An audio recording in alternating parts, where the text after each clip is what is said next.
Buck Sexton is radio host and a former CIA analyst, and he joins us tonight. Buck, thanks so much for coming on. Thanks, Doug. So, is it possible, let's just be completely blunt about this, is it possible to tame the bureaucracy?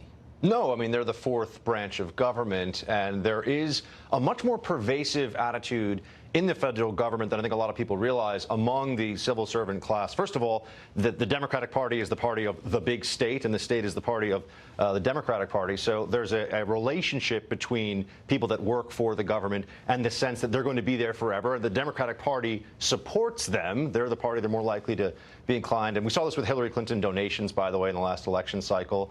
And there's very little accountability for what they do. There's very little that you can point to and say, well, you're going to get in a lot of trouble for this. Unless you break the law or don't show up at all to do your job, chances are you'll be able to stay and do what you want to do and use the discretion you have in whatever role. That's literally true. You're more likely to die in your job than you are to be fired from the federal government.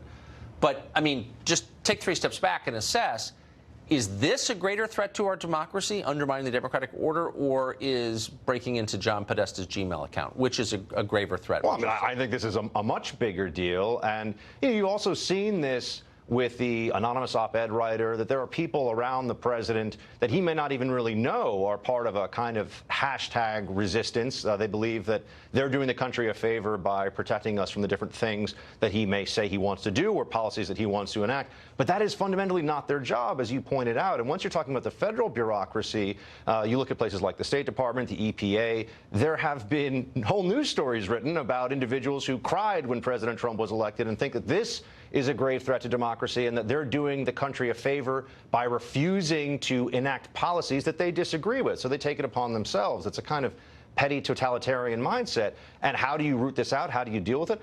I don't really know. I don't think there is a way right now to have bureaucratic reform. I don't think the civil service is open to it, and I think that you get a lot of pushback if you even tried.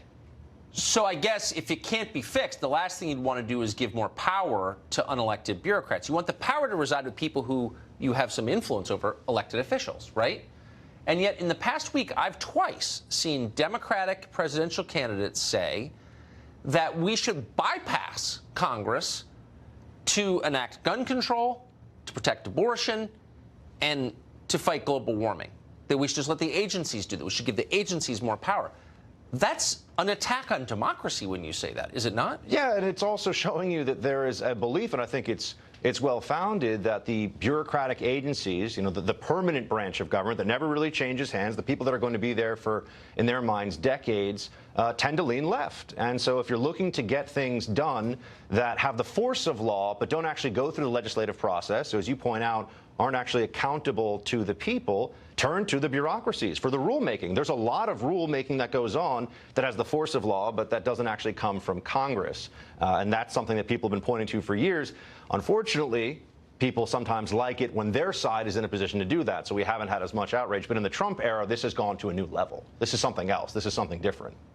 But it's gone in the opposite direction. So in other words, Trump wins the election. Right. He's purportedly in charge of this enormous, the largest human organization in history, the executive branch of the federal government, and yet it's become even less accountable. Right. Well, in an Obama administration, the EPA will take it upon itself when it can to forward Obama administration policies without going through the Congress. With the Trump administration, let's say the EPA, the State Department, other places can decide that they're not going to enact Trump administration policies because they think it's better for the country. So there's a lot of power consolidated in these different bureaucracies.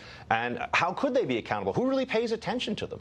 Who really even knows what they're up to and what they're doing on a day-to-day basis? The answer is very few people. And those that are there are in this town, and they tend to give them not just the benefit of the doubt, they tend to think that this is probably for the best, that the people that are making doing all the voting, they shouldn't count as much. The people that are around here, they should be making the decisions. I was hoping you were going to reassure me. I'm sorry about that. But you didn't. Well, I tried. Buck Sexton, great to see you. Good to see you.